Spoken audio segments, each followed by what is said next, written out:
سے وہ اصول ہیں جس کو اپنانے کے بعد ہمارے بچے اور ہماری بچیاں مذہب مہذب کے دائرے میں رہ کر کے زندگی گزاریں گے. اس کے لیے آپ نے کیا لائے ہیں عمل مرتب کیا ہے؟ باضابطہ یہ پرچار پرسار ہو رہا ہے کہ مسلمانوں کی بچیوں کو بتا کے لاؤ، تمہیں 5 لاکھ انعام دیں گے، شادی کا خرچہ دیں گے، تمہیں پروٹیکشن دیں گے، حفاظت کریں گے، نوکریاں دلائیں گے.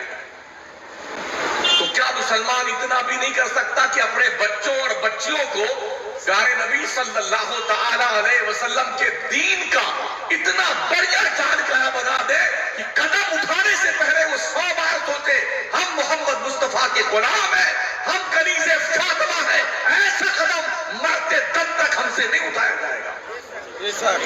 اس کے لیے کچھ کوشش کرنی ہے آپ کو. یہ ادارے جو ہے نا، ادارے جن کو آج کی تاریخ میں ہماری قوم کوئی ٹھیک نظر سے نہیں دیکھتی الا ماشاءاللہ. سرکاری مدرسوں کو چھوڑ دیجئے تو دوسرے جو پرائیویٹ مدرسے ہیں نا، ان کے حالات اتنے برے ہیں. 5,000 7,000 6,000 تنخواہ بیچارے پاتے ہیں. مولانا لوگ اس کے بعد بھی جب رمضان شریف قریب آتا تو 4 یا 5 یا 6 مہینے کی تنخواہ باقی رہ جاتی. اب آپ ہی چندہ کر کے لے کے آئیے اور آپ ہی اپنے تنخواہ کا انتظام کیجیے. اگر یہ مدرسے ختم ہو گئے نا، کسی چہرے پہ داڑھی نہیں دکھائی پڑے گی، دھیان رکھنا. یہ مدرسے ختم ہو گئے تو پیشانیوں پہ سجدوں کے وقار کا پتہ نہیں چلے گا. اگر یہ مدرسے ختم ہو گئے، دل میں کلمے کی روشنی نہیں پائی جائے گی. اگر یہ مدرسے ختم ہو گئے، مسجدوں کے مناروں سے صدائے لاہوتی بلند ہوتی ہوئی سنائی نہیں دے گی. اگر یہ مدرسے ختم ہو گئے، آپ کا وجود صفحہ ہستی سے مٹ جائے گا. کس خیال میں آپ ہیں؟ جن ملکوں سے مدرسے ختم کیے گئے، آج ان ملکوں میں اللہ کا نام لینے والا کوئی نہیں ہے. کئی ملک ہیں دنیا کے نقشے پہ جہاں مدرسے بند کیے گئے نا، تو آج حالت یہ ایک بھی مسلمان ان ملکوں میں نہیں ہے. برٹین دنیا کا تنہا وہ ملک ہے، پورے ملک کی آبادی ناستک ہے، ادھرمی ہے. جو مسلمان تھے، جو غیر تھے، سب نے اعلان کر دیا کہ ہم مذہب کو نہیں مانتے، ہم خدا کو نہیں مانتے، ہم مادر پدر آزاد ہیں. دنیا کے نقشے تنہا ایک ملک ہے. جو قومیں اپنے مستقبل میں بچوں کے تحفظ کے لیے زیادہ فکر مند ہوتی ہیں، ان کے بچے گلی میں آوارہ کتوں کی طرح نہیں پھرتے ہیں. ان کے بچے یہاں سے لے کے پنجگنی، کوٹا، ادے پور، دلی، حیدرآباد، جامعہ ملیہ، مسلم یونیورسٹی اور جنابے والا اور آگے بڑھتے ہیں تو دوسرے ملکوں میں پڑھ رہے ہوتے ہیں. ہمارے بچے کیا کرتے ہیں؟ صبح اٹھ کے دیکھ لیجیے. جب دنیا کی قوم کا نوجوان بچہ صبح رات میں 3 بجے سے لے کے فجر کے بعد تک 15-20 کلومیٹر کی دوڑ لگا کے واپس گھر آ رہا ہوتا ہے، تو ہمارے مسلم نوجوان صبح قوالی سن کے لوٹ رہے ہوتے ہیں. مزہ آ گیا کہ خدا کیا ہے، وہ قوال کتنا بڑھیا تھا یار، وہ قوالا کتنی اچھی تھی، کتنا بڑھیا کلام پڑھا اس نے. اور کچھ کمینوں نے کیا جانا، صوفیانہ کلام پڑھا. ان جنگلی لوگوں کو کیا پتا صوفیانہ کسے کہتے ہیں.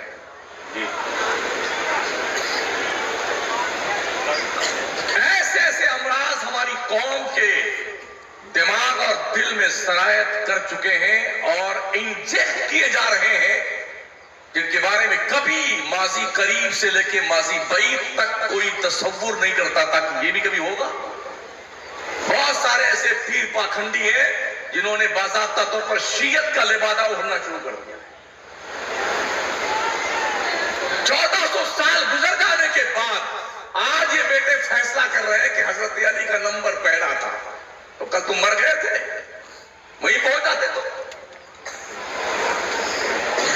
اور ایسے ایسے لوگ ہماری قوم نے جن پیر پاکھنڈیوں کے ہاتھ پیر چومے ہی نہیں، دھو دھو کے پیے، ان ظالموں کے یہ گھرونے کردار ہیں. علی کا پہلا نمبر، ابو بکر صدیق کی شان میں گستاخی.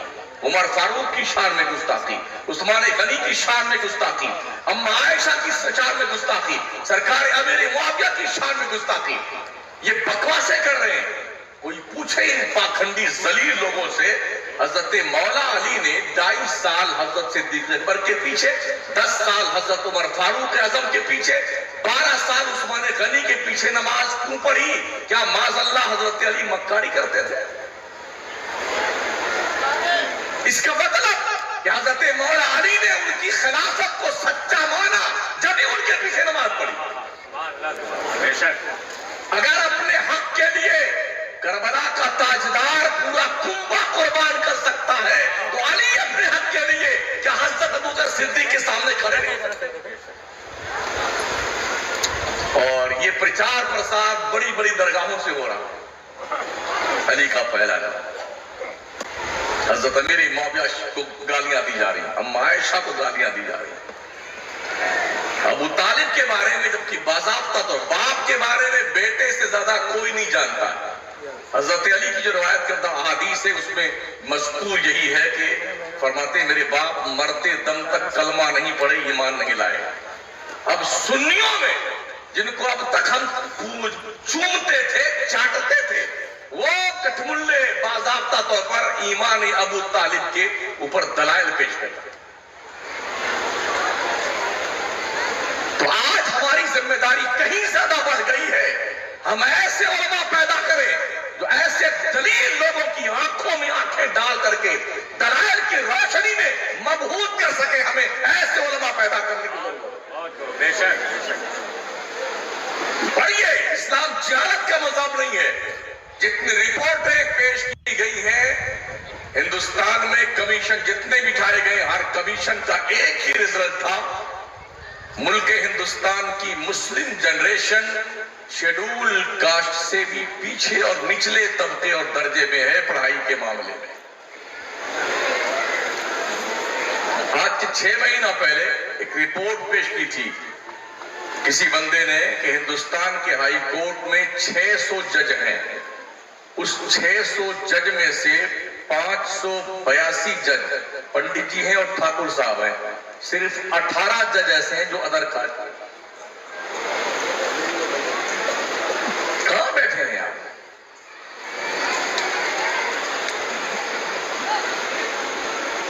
ایک دور تھا جب پڑھائی اور تعلیم صرف یہودی کہتا تھا تعلیم صرف ہمارے پاس ہے، ہم ہی پڑھیں گے، عام بندے تعلیم نہیں حاصل کر سکتے.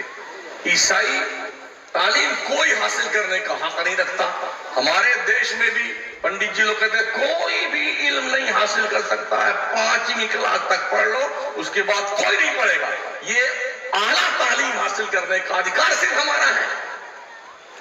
پتا ہے مکی نے گنبد خضرا نے اس سلسلے میں کیا پاکیزہ کردار ادا کیا ہے؟ میرے مصطفیٰ نے تعلیم کو ہوا سے زیادہ سستا اور عام کر دیا. ہوا سے زیادہ سستا، پانی سے زیادہ سستا تعلیم کو کیا گیا. اور ایسا نہیں کہ پڑھنے کے معاملے میں اونچ اور نیچ، بڑے اور چھوٹے کا لحاظ برتا گا، جی نہیں. اس مدرسہ دار ارقم میں جو پہلا مدرسہ تھا مکے میں، جس کے محتمم حضرت ابوبکر صدیق ہوا کرتے تھے، جس مدرسے کا پہلا مدرس محمد رسول اللہ تھے، اور جس مدرسے میں پڑھنے والے اسٹوڈنٹ ایک طرف حضرت عمر فاروق اعظم ہوتے تھے تو دوسری طرف بلال حبشی بھی وہی پڑھا کرتے تھے، حضرت عثمان بھی پڑھتے تھے اور حضرت مولا علی بھی وہی پڑھتے تھے، صہیب رومی وہی پڑھتے تھے، سلمان فارسی بھی صفہ کے چبوترے پڑھا کرتے تھے. اسلام نے اونچ نیچ اور بھید بھاؤ کی دیوار کو نہیں، پوری عمارت کو دھست کر کے رکھ دیا اور ایک ہی میسج دیا: یا ایھا الناس انا خلقناکم من ذکر و انثی وجعلناکم شعوبا وقبائل لتعارفوا ان اکرمکم عند اللہ اتقاکم. سبحان اللہ. ہم نے تمہیں ایک مرد اور ایک عورت سے پیدا کیا ہے. ہم نے تمہارے گروہ اور قبیلے بنائے ہیں. کس لیے؟ only for introduction، صرف پہچان کے لیے. یہ خان صاحب ہے، یہ انصاری صاحب ہے، یہ جلا صاحب ہے، یہ فلانا صاحب ہے، یہ ڈکانا صاحب ہے، یہ شیخ صاحب ہے. اس بنیاد پر کوئی بھی معزز نہیں ہوتا ہے.